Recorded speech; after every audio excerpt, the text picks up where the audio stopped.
સામાન્ય સ્ત્રીઓ સાથે છેડતીના બનાવો, મહિલાઓ વિરુદ્ધ અપરાધના કિસ્સાઓ સતત વધી રહ્યા છે અને ગુનેગારો કેટલા બેફામ બની રહ્યા છે તેના કિસ્સા પણ છાશવારે સામે આવતા હોય છે। જો કે મેક્સિકોમાં જે બન્યું તે ખરેખર મહિલાઓની સુરક્ષાને લઈ સવાલો ઉઠાવે છે। મેક્સિકોના રાષ્ટ્રપતિ ક્લોડિયા શેનબામ જ્યારે નાગરિકો સાથે વાતચીત કરી રહ્યા હતા ત્યારે એક વ્યક્તિએ તેમની છેડતી કરી। જરા વિચારો, એ આરોપી કેટલો બેફામ હશે કે તેણે પોતાના જ દેશના રાષ્ટ્રપતિની જાહેરમાં છેડતી કરી દીધી। જો કે આ મામલે ક્લોડિયા શેનબામે કાયદાકીય કાર્યવાહીની જાહેરાત જરૂર કરી અને સાથે કહ્યું કે જો રાષ્ટ્રપતિ સાથે આવું થઈ શકે છે તો બાકીની મહિલાઓની સ્થિતિનો અંદાજો લગાવી શકાય છે। ઘટના બાદ આરોપીને ઝડપી લેવામાં આવ્યો છે। મેક્સિકોમાં આ ચોંકાવનારો કિસ્સો બન્યો છે જેણે મહિલા સુરક્ષા પર સવાલ ઊભા કરી દીધા છે। રાષ્ટ્રપતિ ક્લોડિયા શેનબામ એક કાર્યક્રમ માટે રસ્તા પર હતા ત્યારે એક નશામાં ધૂત વ્યક્તિએ તેમને પાછળથી પકડી લીધા અને ચુંબન કરવાનો પ્રયાસ કર્યો।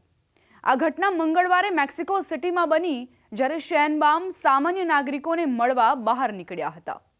વાયરલ વિડીયોમાં જોવા મળ્યું કે વ્યક્તિએ તેમને જબરદસ્તી સ્પર્શ કરવાનો અને ચુંબન કરવાનો પ્રયાસ કર્યો।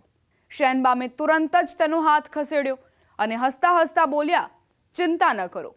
થોડી જ સેકન્ડમાં સુરક્ષા અધિકારીઓએ વચ્ચે આવીને સ્થિતિ સંભાળી લીધી। રાષ્ટ્રપતિએ કહ્યું કે તેમની સાથે પહેલી વખત આવી ઘટના બની છે। પોલીસે જણાવ્યું કે આરોપીને ઝડપી લેવામાં આવ્યો છે। જો કે રાષ્ટ્રપતિએ આ ઘટનાને સામાન્ય નથી ગણી।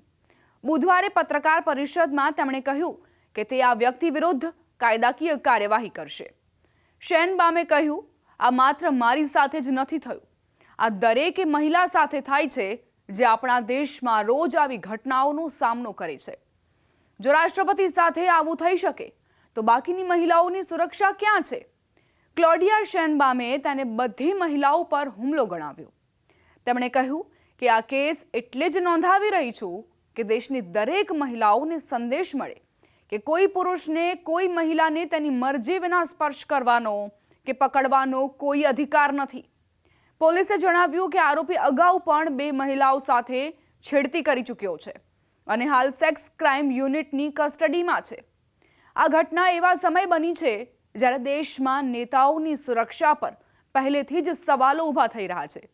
થોડા દિવસ પહેલા જ ઉરુઆપન શહેરના મેયર કાર્લોસ માંઝોની ગોળી મારીને હત્યા કરી દેવામાં આવી હતી। તાજેતરના મહિનાઓમાં મેક્સિકોમાં 10થી વધુ સ્થાનિક નેતાઓની હત્યા થઈ ચૂકી છે। નિષ્ણાંતો કહે છે કે રાષ્ટ્રપતિ શેનબામની સુરક્ષા પણ જોખમમાં છે કારણ કે તેમણે પોતાના પૂર્વગામી આન્દ્રેસ મેન્યુઅલ લોપેઝ ઓબ્રાડોરની જેમ જનતા સાથે સીધો સંપર્ક જાળવવાની પરંપરા ચાલુ રાખી છે। તેમ છતાં શેનબામે સુરક્ષા વ્યવસ્થા વધારવાનો ઇનકાર કર્યો છે। તેમણે કહ્યું, અમે જનતાથી દૂર નહીં રહી શકીએ। એમ કરવું એ આપણી ઓળખને નકારવા જેવું છે।